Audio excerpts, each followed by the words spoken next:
안녕하세요. 뉴스와 사람들입니다. 장동혁의 단식에 대해 정청래 대표는 이렇게 규정했습니다.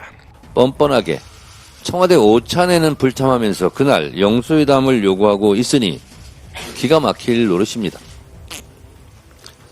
청개구리 노릇도 작작하시기 바랍니다. 국민의힘은 지금 단식할 때가 아니라 석고 대죄할 때입니다. 저도 세월호 때 광화문 광장에서 24일간 단식을 해봐서 단식이 얼마나 힘든가를 잘 알고 있습니다. 제 경험으로는 3일에서 4일 넘어갈 때, 7일에서 8일 넘어갈 때, 14일에서 15일 넘어갈 때가 참 힘들더군요.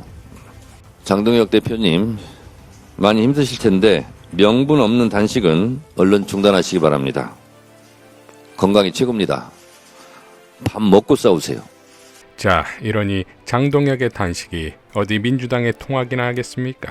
애초에 될래야 될 수 없는 명분이니 진짜 단식의 이유가 한동훈 제명 때문이라는 말이 나온 것인데 단식 6일차에 접어들어 목숨이라는 워딩을 꺼내는 장동혁은 출구가 없습니다. 아예 단식장을 찾아와 단식을 이어받으라고 하는 빵터진 주장과 정치적인 거 다 떠나서 인간적으로 전 당대표가 현 당대표를 찾아오라는 것인데 과연 한동훈이 가겠습니까? 정치를 검사처럼 하는 자이니 법적인 시각으로 본다면 방문 자체가 징계를 인정하는 것으로 볼 수 있을 것입니다. 또한 장동혁의 출구 전략에 결코 이용당하려 하지 않겠지요. 어찌되었든 장동혁도 한동훈도 고만고만한 자들끼리의 충돌이니 장동혁 대 한동훈 독인 객인입니다. 내란 종식과 전류는 하지 않고 윤어게인으로 당권 유지와 경쟁자 제거를 위한 무의미한 단식만 하는가 하면 한동훈도 계속 간만 보고 있습니다. 라는 박지원 의원의 일갈이 정확합니다. 이해훈을 보이콧한 국힘 이미자의 재경위에서 제일 빵 터진 발언은 권영세 입에서 나왔습니다. 우리 당에서 아마 3번 의원을 시켜줬다고 우리 당의 검증 능력을 아주 철저하게 믿고 계셔서 그런지 죽으라고 지금 시키려고 그러고 있습니다. 자, 본인들이 5번 공천하고 3번 당선된 인물을 부정하면서까지 청문회를 막으려 하는 이유가 여럿 있겠으나 JTBC에서 단독으로 보도한 이해훈 비망록 닥쳐올 수사에 이철규 활용해야 기사를 보면 알 수 있습니다.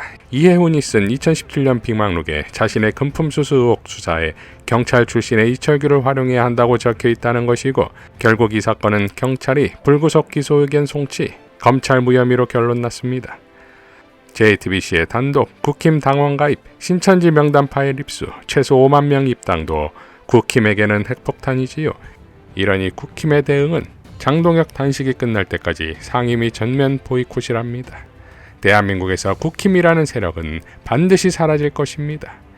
유시민 작가가 박주민 의원과의 대담에서 민주당의 1인 1표제에 대해 다음과 같이 발언했습니다. 10년 전, 20년 전하고 비교를 해보면 이제 다수파가 굉장히 건강해요. 네. 예전에는 1인 1표 이런 거 하자면 그 주장하는 놈이 미친놈이고 당연히 대의원들 모아서 투표하는 거 그랬단 말이에요. 네.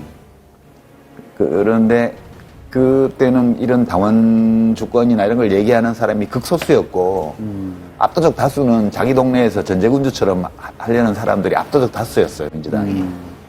근데 그 주류와 다수파와 소수파가 지금 바뀌어 있거든.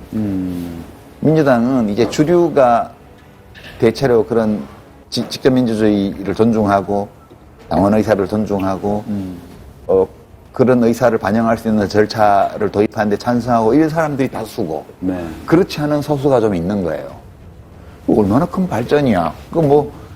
나는 그렇게 봐요. 그래서 이제 그런 면들이 좀 드러나는 거죠.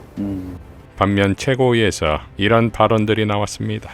1인 1표제는 시대정신이며 민주당이 가야 할 방향입니다. 저 역시 1인 1표제 도입에 찬성하고 당원 주권이 확대될 수 있도록 앞장서겠습니다. 다만 오얏나무 아래에서 갓근을 고쳐매지 않았던 옛 선비의 지혜처럼 불필요한 오해를 사전에 차단하는 장치가 반드시 필요합니다. 1인 1표제는 대표와 저를 포함한 지도부 대부분이 당원들께 약속한 것으로 반드시 지켜져야 합니다. 동시에 지난달에 1인 1표제가 부결되었던 의미도 결코 가볍게 넘겨서는 안 됩니다. 당시 부결에 담긴 의미는 원칙에는 동의하지만 오해의 소지를 없애라는 것이라고 저는 생각합니다. 선거룰을 개정한 당사자들이 곧바로 그 규칙에 따라 선출된다면 셀프 개정이라는 비판을 피하기 어렵습니다. 내용이 아무리 옳더라도 과정에서 문제가 발생하면 정당성과 신뢰가 손상됩니다. 해법은 명확합니다. 이번에 1인 1표제를 도입하되 적용 시점은 다음 전당대회 이후로 하는 것으로 당원 당규를 개정하면 됩니다. 제가 토론 수업을 받을 때 어떻게 배웠느냐면요. 전제를 얘기하고 내용을 얘기하고 중간에 다만이라는 표현을 쓰면 그 앞에 얘기했던 대전제가 다 무너진다라고 배웠습니다. 그래서 저는 토론할 때 제가 주장하는 바를 하고 그 다음번에 다만이라는 용어를 쓰지 않습니다. 그렇다라고 하면 앞에 전제가 다 무너지는 거니까요. 정청래 당대표는 지난번 대표 선거에서 당원 주권 정당을 실현하겠다라는 원칙을 가지고 1인 1표제를 공약했습니다. 그리고 압도적인 당원들의 찬성으로 당대표가 되었습니다. 그 추진 과정에서 여러 문제가 나왔지요. 그래서 TF를 구성했고 그 TF에서 보완책들을 다 마련했습니다. 그러나 정족수 부결로 굉장히 높은 투표율에도 불구하고 정족수 부결로 부결됐습니다. 그리고 최고위원 보궐선거가 있었습니다.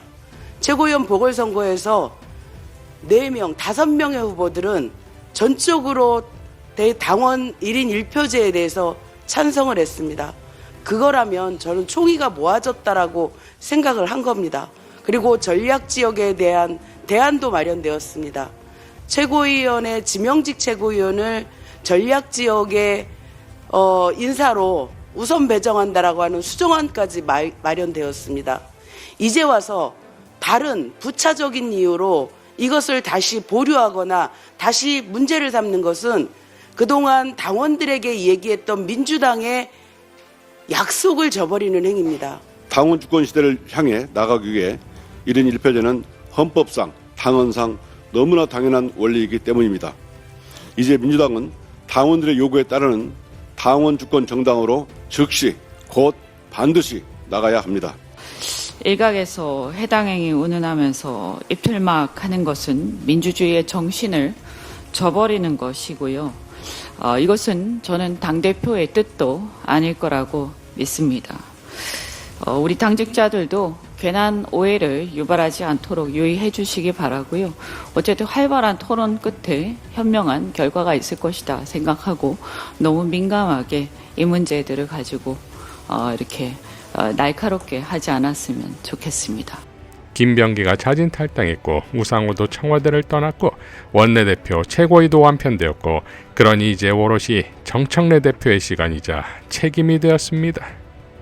당원 주권과 개혁으로 진격하길 바랍니다. 이상 뉴스와 사람들이었습니다. 시청해 주셔서 감사드립니다.